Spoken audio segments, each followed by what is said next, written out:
গতকাল তোমরা দেখেছো আমি পাপান সৌভিক চিনি টিনটিনকে নিয়ে খুব সুন্দর একটা রিসর্টে এসেছি, যেখানে আসার পর চিনি টিনটিনকে অফুরন্ত মজা করা আর সুইমিং পুলে নামা থেকে আমরা কিন্তু আটকাতে পারিনি। আর তারপরে বিকেলে আমার আর পাপানের শুরু হয়েছিল দাবার যুদ্ধ, যেটাতে পাপানকে হারিয়ে ওর মাথা ঠান্ডা করানোর জন্য চলে গেছিলাম সুইমিং পুলে।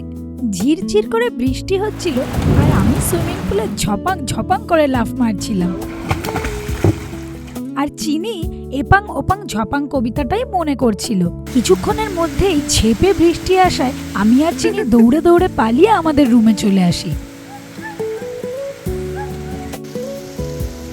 ওয়েদারটা এত মনোরম হয়ে যাওয়ায় ঘরের সামনে দাঁড়িয়ে আমবাগানটা দেখতে অপূর্ব লাগছিল।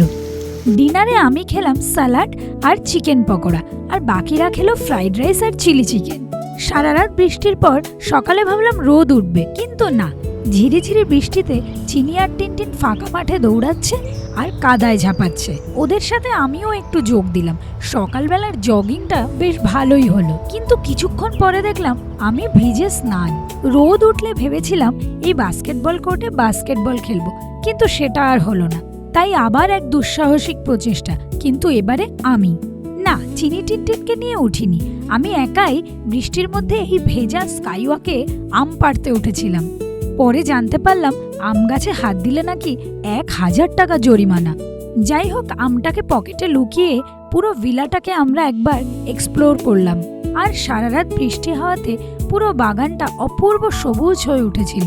কিছুক্ষণ পরেই আমাদের চেক আউট, আর তাই ছোট ছোট অ্যাক্টিভিটিগুলো করার থেকে নিজেকে বাদ রাখতে পারলাম না।